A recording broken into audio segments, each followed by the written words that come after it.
Vamos iniciar mais uma palestra doutrinária. Nós vamos falar sobre reencarnação. Mas antes eu quero ler 2 textos do livro O Espírito da Verdade, que são diversos autores, mas que fala também sobre a reencarnação.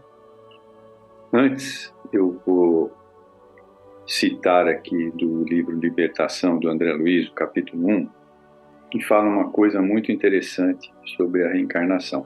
Então vamos lá.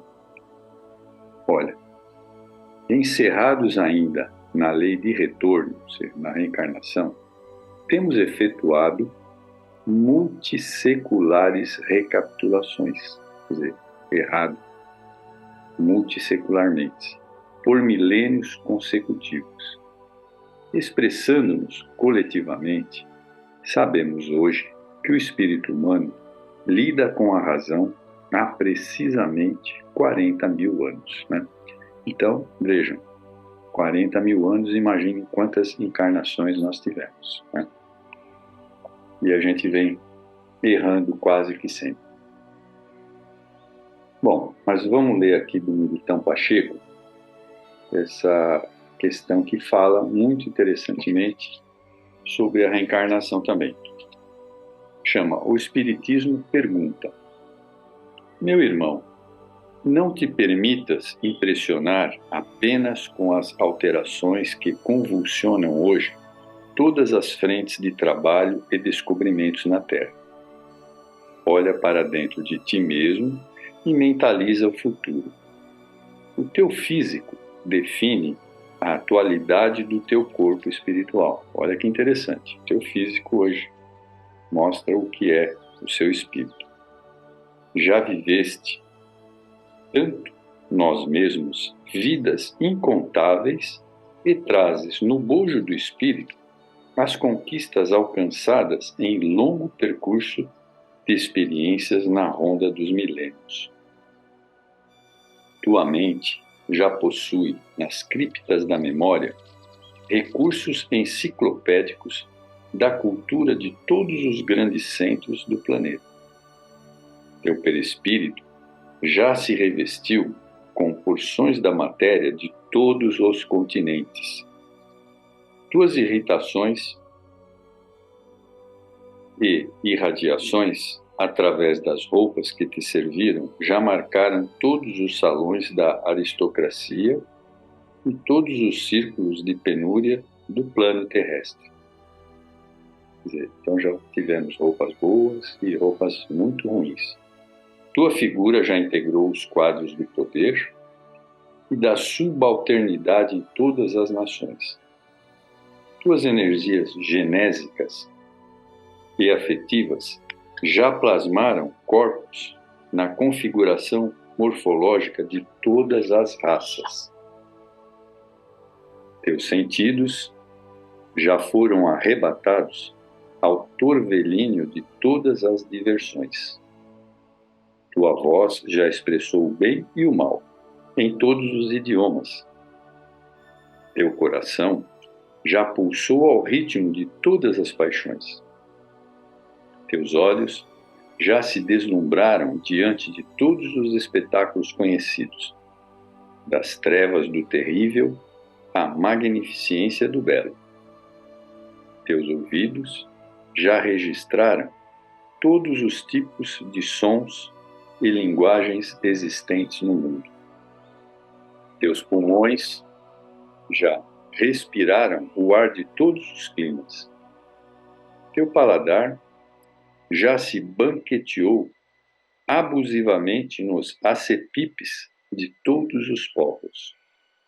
Tuas mãos já retiveram e dissiparam fortunas constituídas por todos os padrões da moeda humana. Tua pele, em cores diversas, já foi beijada pelo sol de todas as latitudes. Tua emoção já passou por todos os transes possíveis de renascimentos e mortes. Eis porque o Espiritismo te pergunta: não julgas que já é tempo de renovar, ou seja, de melhorarmos? Sem renovação, que vale a vida humana. Se fosse para continuares repetindo aquilo que já foste e o que fizeste, não terias necessidades de novo corpo e de nova existência. Prosseguirias de alma jungida à matéria gasta da encarnação precedente, enfeitando um jardim de cadáveres. Vivemos novamente na carne para o burilamento do teu espírito. A renovação é o caminho da grande luz. Ama e trabalha. Trabalha e serve. Perante o bem, quase sempre temos sido somente constantes na inconstância e fiéis à infidelidade, esquecidos de que tudo se transforma, com exceção da necessidade de transformar. Militão Pacheco. Então, vejam, por esse texto nós podemos ter uma clara ideia de que passamos por muitas, mas muitas encarnações mesmo, né? Então, é a oportunidade de aproveitar essa que nós temos hoje. E eu acredito que a grande maioria esteja aproveitando, aprendendo e colocando em prática a doutrina espírita, que nos conduz a um caminho melhor para chegarmos mais perto de Deus e de Jesus. Mas tem também um outro texto muito ligado a isso, que é do Lins de Vasconcelos. Chama Renascer e Remorrer. Usufruímos na espiritualidade o continente sem limite de onde viemos. No universo físico, o mar sem praias em que navegamos de quando em quando, e na vida eterna, o abismo sem fundo em que desfrutamos as magnificências divinas. No trajeto multimilenário de nossas experiências, aprendemos, entre sucessivos transes de nascimento e desencarnação, a alegria de viver, descobrindo e reconhecendo a necessidade e a compensação do sofrimento sempre forjado por nossas próprias faltas. Então, aqui, mais uma vez, ele fala em muitas e múltiplas experiências reencarnatórias. Já nascemos e remorremos milhões de vezes, contrariando e saudando obrigações, assinalando a excelsitude da previdência e o valor inapreciável da humanidade para saber, enfim, que toda revolta humana é absurda e impotente.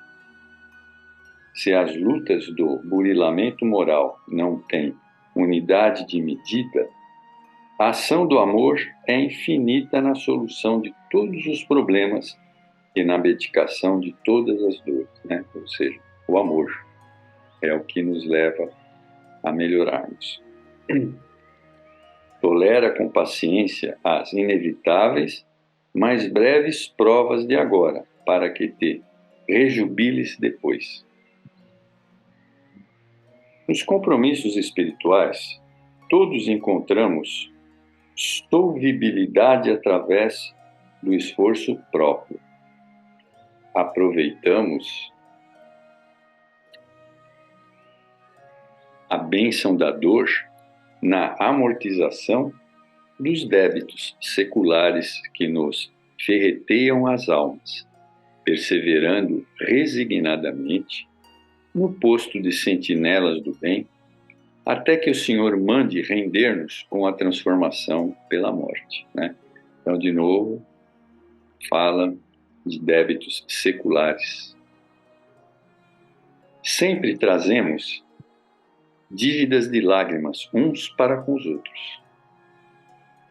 Vive assim em paz com todos, principalmente junto aos irmãos com os quais a tua luta se entrecomunica a cada instante, ou seja, aqueles parentes próximos, no trabalho, na escola, né? Aqueles que convivem conosco.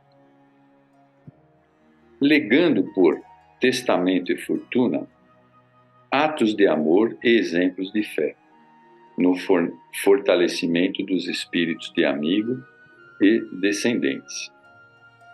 Se há facilidade para remorrer, há dificuldades para renascer. Bem, nós estamos vendo isso hoje, né? As pessoas não querem ter mais filhos. E a base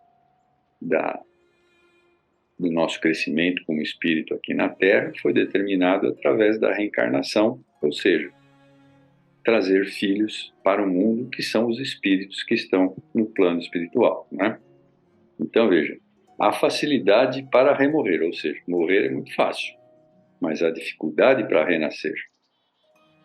As portas dos cemitérios jamais se fecham, contudo, as portas da reencarnação só se abrem com a senha do mérito aurido nas edificações incessantes da caridade, né? Então, precisa ter merecimento para reencarnar.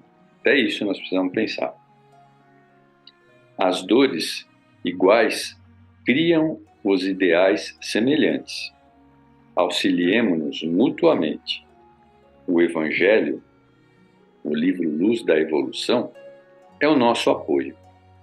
Busquemos a Jesus, lembrando-nos de que o lamento maior, o desesperado clamor dos clamores, que poderia ter partido dos seus lábios na potência de 1000 ecos dolorosos, jamais chegou a existir. Ou seja, Jesus jamais reclamou da situação do Calvário. Lins de Vasconcelos. Então, se ele passou tudo aquilo e não reclamou, quem somos nós, né? Agora, aproveitando que a gente está falando da reencarnação, vamos pegar aqui no Livro dos Espíritos, Pluralidade das Existências, que fala da reencarnação. É sempre bom a gente rever isso aqui. É a questão 166. A alma que não atingiu a perfeição durante a vida corpórea, como acaba de depurar-se? Resposta dos Espíritos: submetendo-se à prova de uma nova existência. A questão 166A. Como ela realiza essa nova existência? Pela sua transformação como espírito? Resposta dos Espíritos: ao se depurar, a alma sofre, sem dúvida, uma transformação, mas para isso necessita da prova da vida corpórea. 166B. A alma tem muitas existências corpóreas? Resposta: sim. Todos nós temos muitas existências. Os que dizem o contrário querem manter-vos na ignorância em que eles mesmos se encontram. E esse é o seu desejo, né? Então, de novo, muitas reencarnações. E tem a 166C também. Parece resultar desse princípio que, após ter deixado o corpo, a alma toma outro, dito de outra maneira, que ela se reencarna em novo corpo. É assim que se deve entender? Resposta dos Espíritos: é evidente. Questão 167. Qual é a finalidade da reencarnação? O que nós reencarnamos? Resposta dos Espíritos: expiação, melhoramento progressivo da humanidade. Sem isso, onde estaria a justiça, né? Então, quer dizer, além da nosso próprio adiantamento moral, é também um melhoramento progressivo da humanidade. Questão 168. O número das existências corpóreas é limitado ou o espírito se reencarna perpetuamente? Resposta: a cada nova existência, o espírito dá um passo na senda do progresso. Quando se despojou de todas as impurezas, não precisa mais das vidas corpóreas, né, e das provas. Então, é onde nós temos que nos esforçar. Questão 169. O número das encarnações é o mesmo para todos os espíritos em geral? Resposta dos Espíritos: não. Aquele que avança rapidamente se poupa das provas. Não obstante, as encarnações sucessivas são sempre muito numerosas porque o progresso é quase infinito. Questão 170. Em que se transforma o espírito depois da sua última encarnação? Espírito bem-aventurado, um espírito puro, né? Ou seja, quando ele atingiu aquela maioridade, né? Justiça da reencarnação. Questão 171. Sobre o que se funda o dogma da reencarnação? Sobre a justiça de Deus e a revelação, pois não nos cansamos de repetir: um bom pai deixa sempre aos filhos uma porta aberta ao arrependimento. A razão não diz que seria injusto privar sempre da felicidade eterna aqueles cujo melhoramento não dependeu deles mesmos. Todos os homens não são filhos de Deus. Somente entre homens egoístas é que se encontra a iniquidade, o ódio implacável e os castigos sem perdão. Todos os espíritos também tendem à perfeição, e Deus lhes proporciona os meios de consegui-lo, com as provas da vida corpórea. Mas, na sua justiça, permite-lhes realizar em novas existências aquilo que não puderem fazer ou acabar numa primeira prova, né? Por isso que nós temos tantas existências. Não estaria de acordo com a equidade nem segundo a bondade de Deus castigar para sempre aqueles que se encontram obstáculos ao seu melhoramento, independentemente da sua vontade, no próprio meio em que foram colocados. Se a sorte do homem fosse irrevogavelmente fixada após a sua morte, Deus não teria pesado as ações de todos na mesma balança e não os teria tratado com imparcialidade se a gente tivesse apenas uma encarnação. Errou, errou. Não é assim. A doutrina da reencarnação, que consiste em admitir para o homem que muitas existências sucessivas é a única que corresponde à ideia da justiça de Deus, com respeito aos homens de condição moral inferior, a única que pode explicar o nosso futuro e fundamentar as nossas esperanças, pois oferece-nos o meio de resgatarmos os nossos erros através de novas provas. A razão assim nos diz é que o homem e os espíritos nos ensinam. O homem tenha consciência da sua inferioridade. Encontra na doutrina da reencarnação uma consoladora esperança. Se crê na justiça de Deus, não pode esperar que por toda a eternidade haja de ser igual aos que agiram melhor do que ele. O pensamento de que essa inferioridade não o deserdará para sempre do bem supremo e que ele poderá conquistá-la através de novos esforços, o ampara e lhe reanima a coragem. Qual é aquele que, no fim da sua carreira, não lamentar ter adquirido demasiado tarde uma experiência que já não pôde aproveitar? Pois esta experiência tardia não estará perdida, ele a aproveitará numa nova existência. Então, vejam, a gente sempre fala das reencarnações, eu gosto muito de falar do tema, porque é uma oportunidade que nós temos de nos melhorarmos. Então, vamos continuar aproveitando esta oportunidade que Deus nos deu. Muito obrigado a todos.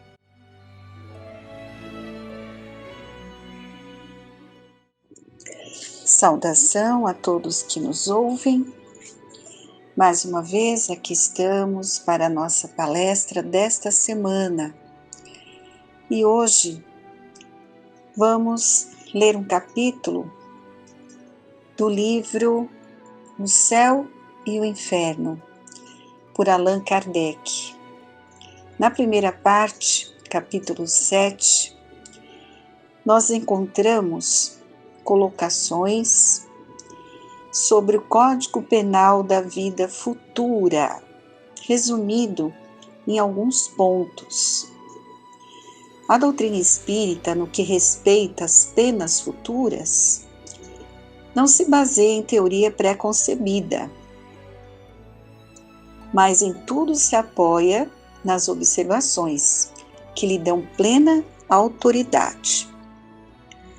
São as próprias almas partidas da Terra e espíritos de todas as categorias que, por intermédio dos médiuns, nos vêm iniciar nos mistérios da vida futura, descrevendo-nos sua situação, dando-nos suas impressões, informando-nos sobre as transformações sofridas pela morte do corpo físico, completando em resumo os ensinamentos do Cristo a este respeito.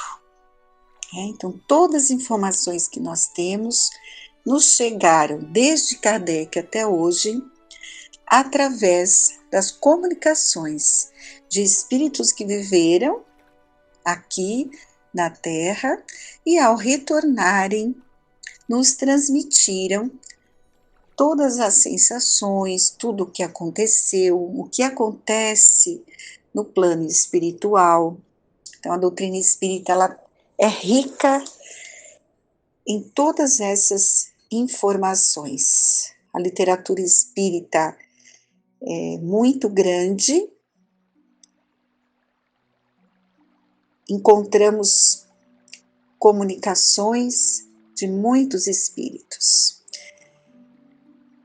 E através dessas comunicações, do que viveram, do diálogo que nos trouxeram, que está tudo registrado.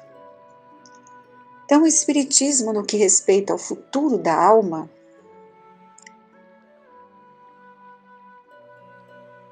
tudo baseado, como eu falei, na observação dos fatos, nós podemos resumir em alguns pontos, como está descrito no livro Céu e Inferno. A alma ou espírito, as duas nomenclaturas estão corretas, todos somos espíritos. Utilizamos alma quando o espírito está encarnado, para diferenciar, o seu momento, mas alma e espírito é a mesma coisa.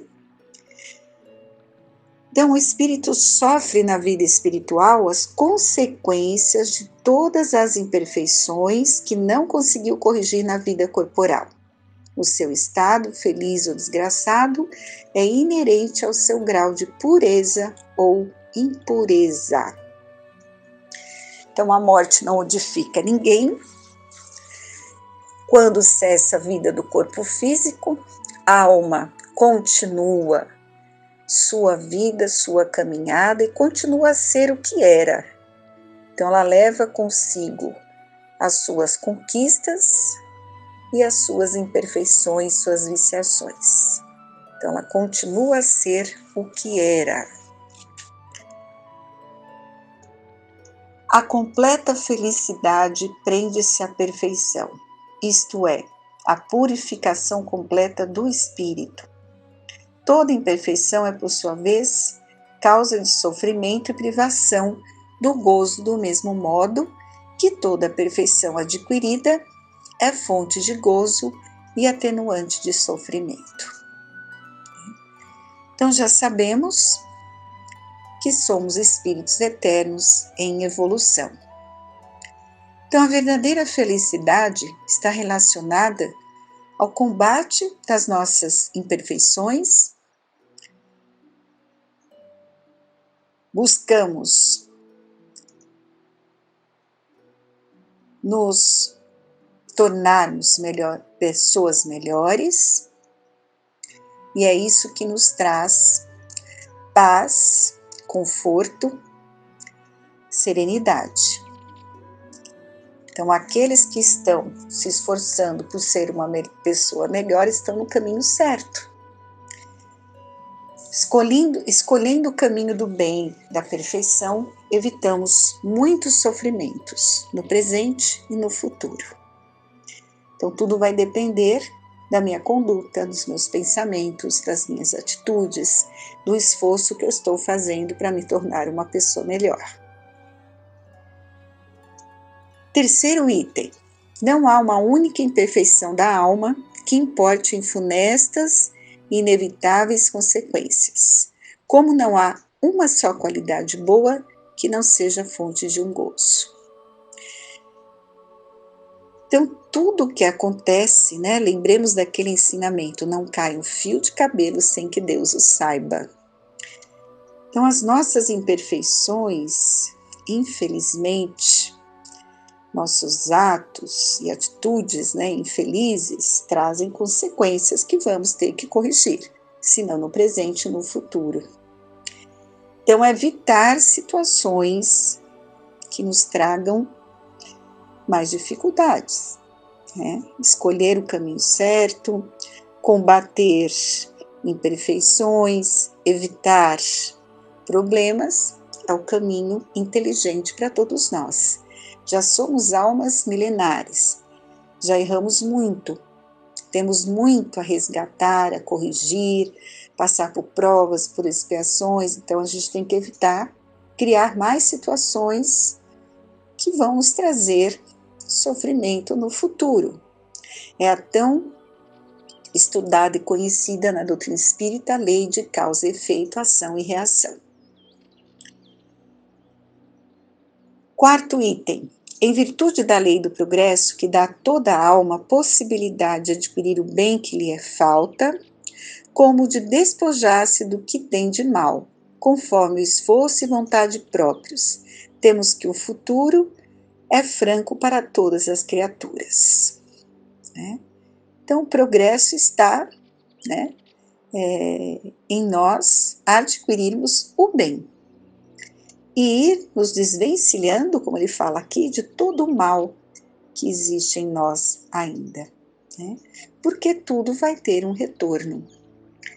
Eu posso, no presente, estar ali tendo atitudes, né, que estou tendo vantagens com isso, mas no momento em que estou prejudicando alguém, estou criando uma situação que eu vou ter que lá na frente consertar. Então, nós temos que estar muito atentos. Responderemos por tudo aquilo que fizermos. Dependendo do sofrimento da imperfeição, como o gozo da perfeição, a alma traz consigo o próprio castigo ou prêmio, onde quer que se encontrem, sem necessidade de lugar circunscrito. O inferno está por toda parte, onde haja almas sofredoras, e o céu igualmente, onde houver almas felizes. Esse é um ponto, muitas pessoas perguntam, né? Para onde vamos após a morte? O que vai nos acontecer? Existe um céu, existe um inferno? E aqui deixou bem claro, né? Vai depender do que eu trago nos meus sentimentos. Eu posso passar pelo sofrimento das imperfeições que eu cultivei ou as alegrias no caminho correto que eu escolhi. E não tem como nos enganarmos. A verdade vai aparecer, não dá para esconder quando retornamos como espírito no plano espiritual. Então, o espírito ele leva consigo o próprio castigo ou prêmio, como ele colocou aqui. Né? E já sabemos que não existe um espaço somente que é o inferno, outro que é o céu. Não, existem locais na espiritualidade onde espíritos afins e na mesma condição espiritual se reúnem, né? Então, há locais onde essas almas sofredoras, imperfeitas, se reúnem, e no céu, onde almas mais equilibradas e felizes, que não é um céu específico, são vários locais na espiritualidade onde se reúnem espíritos que estão se melhorando, buscando a perfeição, combatendo as suas dificuldades, estão querendo estudar, trabalhar. Então, é o que os espíritos nos falam, né? A noite é continuação do nosso dia. E o nosso desencarne, o nosso retorno à pátria espiritual é continuação da vida, das atitudes, dos pensamentos que estamos tendo no presente. O bem e o mal que fazemos decorrem das qualidades que possuímos. Não fazer o bem quando podemos é, portanto, o resultado de uma imperfeição, né? Então, nós temos aí a escolha entre o bem e o mal. E se não fazemos o mal, mas também não fazemos o bem, se temos condição de fazê-lo, estamos errando também. Estamos deixando de aprender, deixando de evoluir, retardando o nosso progresso moral. Porque muita gente fala, não faço mal para ninguém, mas também não faz nada de bom para ninguém. Isso não é o certo. Claro, nós temos a nossa vida, nós temos os nossos deveres, a nossa família, mas temos sim que reservar um tempo para ajudar a tantos que necessitam, a começar da nossa própria família carnal, né? Que muitos esperam de nós uma atenção, um auxílio, e é nosso dever fazer o bem, se quisermos realmente adiantar o nosso progresso moral. O espírito sofre pelo mal que fez, de maneira que, sendo a sua atenção constantemente dirigida para as consequências desse mal, melhor compreende os seus inconvenientes e trata de corrigir-se. Lembre-se, nós estamos falando aqui sobre as penas futuras segundo a doutrina espírita. É quando a alma retorna ao plano espiritual e começa a tomar consciência de tudo aquilo que ela o que ela deveria ter feito e não fez, as consequências dos seus erros ou dos seus acertos, né? Então aqui ele está falando que o espírito ele sofre, né? Infelizmente, pelos erros que ele cometeu.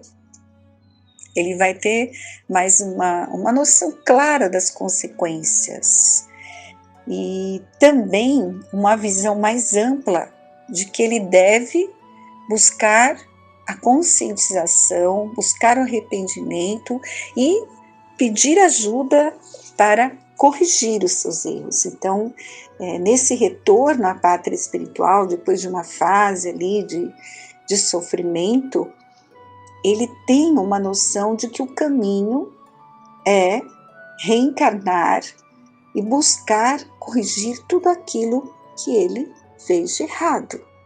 Na espiritualidade nós temos uma visão mais ampla com relação a isso.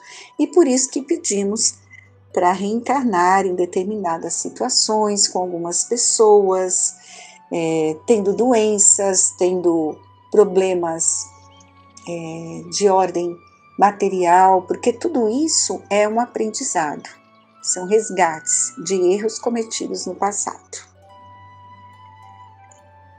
Sendo infinita a justiça de Deus, o bem e o mal são rigorosamente considerados, não havendo uma só ação, um só pensamento que não tenham consequências. Então não tem como fazer nada escondido da espiritualidade, né? Mais uma vez lembrando o ensinamento, nenhum fio de cabelo cai da nossa cabeça sem que Deus o saiba, isso é muito sério, né? Tem pessoas que fazem, né, coisas, têm atitudes que acham que ninguém está vendo, e realmente encarnados podem não ver, e isso fica sem ser conhecido, não tem consequência, mas para a espiritualidade tenhamos a certeza disso. Todos nós temos uma fichinha, né, digamos assim, que está tudo sendo anotado. e vamos ter que responder sim por todo o prejuízo que provocamos em alguém, seja ele emocional, espiritual ou material. Toda falta cometida, todo mal realizado é uma dívida contraída que deverá ser paga. Vejam, são colocações de benfeitores e amigos. Então, não temos como fugir desse retorno. Então, toda falta que nós cometermos perante o próximo, todo mal que realizarmos, é uma dívida que nós vamos ter que, lá na frente, pagar isso, corrigir. E lembre-se, não é castigo de Deus. Deus não castiga nenhum dos seus filhos. São consequências que o próprio Espírito adquiriu, conduzindo o seu livre-arbítrio de uma maneira errada, escolhendo o caminho das facilidades e do mal, do orgulho, da vaidade, do egoísmo, né? O espírito sofre, quer no mundo corporal, quer no espiritual, a consequência das suas imperfeições. É isso, né? Nós temos no Evangelho a colocação das causas das nossas aflições, causas atuais, causas anteriores, tudo isso por causa do nosso comportamento infeliz. E sofremos as consequências das nossas próprias imperfeições. A duração do castigo depende da melhoria do espírito culpado, e nenhuma condenação por tempo determinado lhe é prescrita. Então, essa coisa do castigo eterno, a gente sabe, como eu falei, não existe um inferno onde um espírito que errou vai ficar eternamente, né, padecendo ali as situações dolorosas, ardendo no fogo do inferno, como já ouvimos dizer.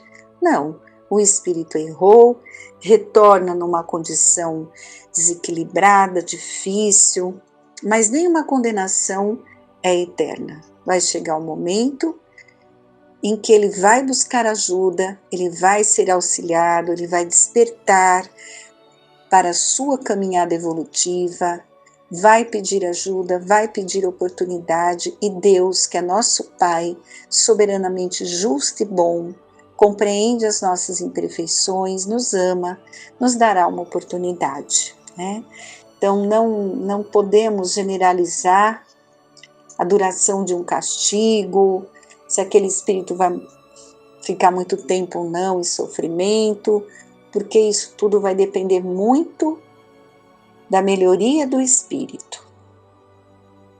E Deus e a espiritualidade superior é que sabe o quanto ele tem que aprender e quando que ele poderá ser resgatado, ser dado uma oportunidade para ele novamente.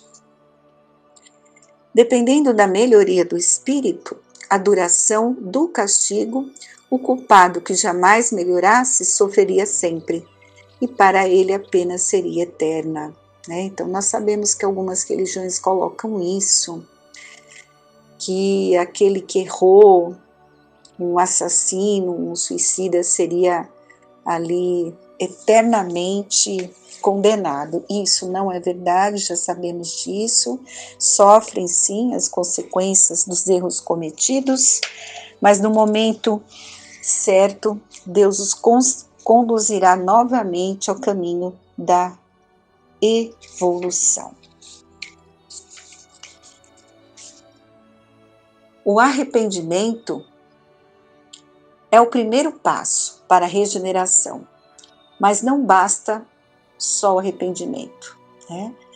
Os espíritos vão precisar expiar e reparar os erros. Por isso que vivemos no mundo de provas e expiações. Todos nós que aqui encarnamos temos situações a serem reparadas e expiadas de um passado de erros, né? Então Deus nos dá a oportunidade de renascer e ir resgatando esses débitos com toda a ajuda possível. Então, todos nós que somos espíritos imperfeitos, que vivemos nesses mundos inferiores, estamos expiando as nossas faltas.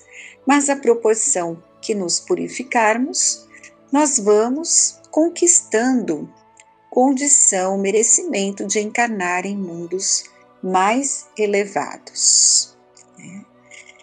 E o espírito ele tem que estar muito atento no uso do seu livre-arbítrio.